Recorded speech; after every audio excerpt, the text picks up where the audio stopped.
E aí, meu fera, meu aprovado, tudo bacana? Comigo tá tudo ótimo e com você eu tenho certeza também que tá tudo bacana. Que bom você estar aqui para continuar nessa aula de polaridade, importantíssima, eu já havia falado. Eu quero agora nessa aula só mostrar para você visualizar, que às vezes visualizando o aluno entende melhor o que ele viu nas aulas anteriores. Então, eu tenho aqui um mapa de potencial eletrostático, que você já sabe o que é. Sabe que a região vermelha é onde tem maior concentração de elétrons, a azul é que tem menos concentração. E aí eu quero só fazer algumas moléculas, um tipo de moléculas, né? E as ligações entre elas e as suas polaridades. Então é o seguinte, por exemplo, aqui no primeiro, no HF, né? Você vê que é uma molécula diatômica, ou seja, eu tenho dois átomos. Eu vou até mudar a cor desse para ver se ele fica melhor. Espera aí, eu tenho uma região, eu tenho uma molécula diatômica, né, porque ela é formada por dois átomos, átomo de hidrogênio e o átomo de flúor. Você está vendo que eu tenho uma região aqui verde, vermelha, onde você tem uma maior concentração de elétrons do lado do flúor, e você sabe por quê, porque ele é mais eletronegativo, então esses pares de elétrons tendem a ir no sentido do flúor.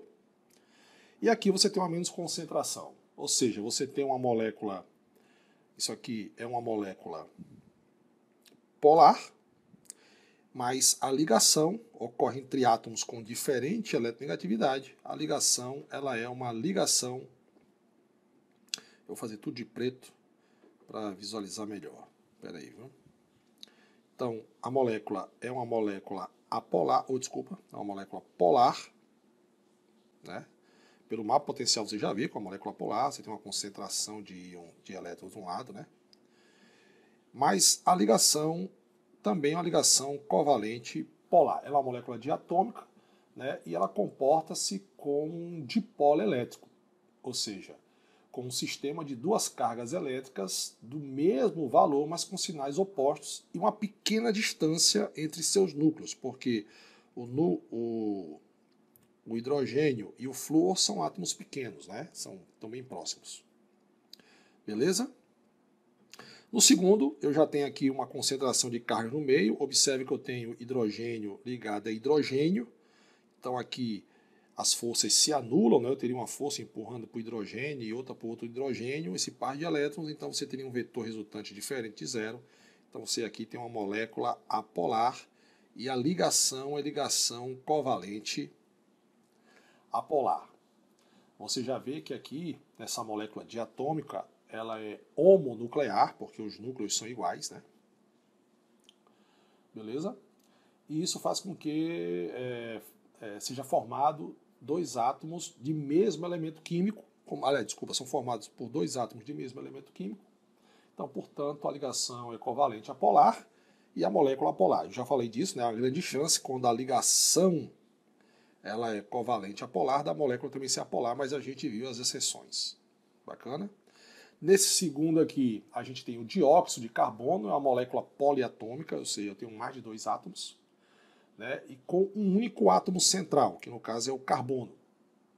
E você observe que eu tenho aqui as regiões mais vermelhas, ou seja, com maior intensidade de elétrons, está no oxigênio. Por quê? Porque o oxigênio é o cara mais eletronegativo, então ele atraiu mais elétrons para ele. Onde está mais vermelho, você tem mais cargas negativas, é uma densidade eletrônica maior. Observe que os vetores se anulam, então a molécula ela é uma molécula apolar, mas a ligação é ligação covalente polar, porque ocorre entre átomos de diferente eletronegatividade.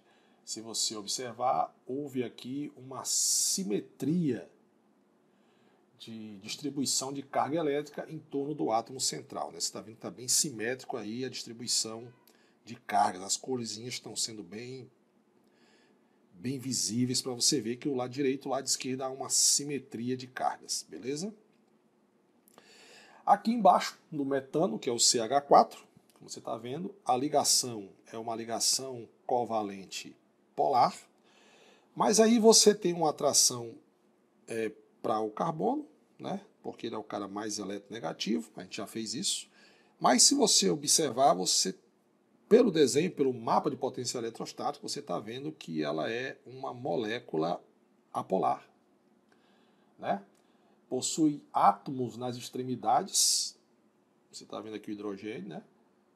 Todos os átomos são iguais, não possui pares de elétrons não ligantes, ou seja, não sobra pares de elétrons no átomo central, todas as ligações do carbono foram feitas, né?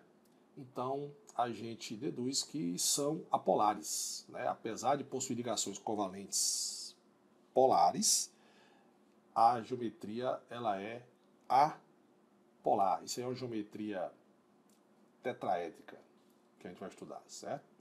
E você observa que há uma proporção de cargas, né? Se você olhar aqui, ó, em torno ao átomo central, eu tenho uma proporção para o lado de cá, uma proporção para o lado de cá, ou seja, a proporção de cargas entre elas distribuída, uma simetria de cargas, né, em relação ao átomo central. Já aqui na amônia, no amoníaco, no NH3, e na molécula de água, especialmente, né, as ligações são ligações covalente polares, as duas, mas você vê que aqui eu tenho uma concentração de carga aqui em cima, ó, tá vendo? Vermelhinho, né? São moléculas poliatômicas, que tem mais de um átomo, mas possuem um único átomo central. Aqui é o nitrogênio, aqui é o oxigênio. E formado por ligações polares, como eu falei. Então a molécula será apolar, por quê? Porque você está tendo uma distribuição de carga elétrica em torno do átomo central assimétrico. Observe aqui que em torno do átomo central eu tenho uma concentração de cargas maior aqui e menor aqui embaixo. Ó. Aqui e aqui também. Então isso faz com que a molécula seja uma molécula polar. Certo? Tanto no amoníaco quanto na água. A geometria, a gente vai ver que essa geometria é uma geometria piramidal e essa aqui é uma geometria angular, né? E que esses carinhos aqui são diferentes do alumínio quando está ligado a 3 flúors, porque como sobra pares de elétrons, você vai ter a repulsão eletrônica, né? E essa repulsão eletrônica conduzem a uma assimetria na distribuição de cargas, certo? Há uma repulsão. Como sobra pares de elétrons, há uma repulsão das ligações, beleza? Fazendo com que elas adquiram um ângulo que lhe dê uma maior estabilidade, beleza? Então eu queria fazer esse parênteses aqui falando um pouco sobre esses mapas de potencial eletrostático. Bacana? Vamos para a próxima.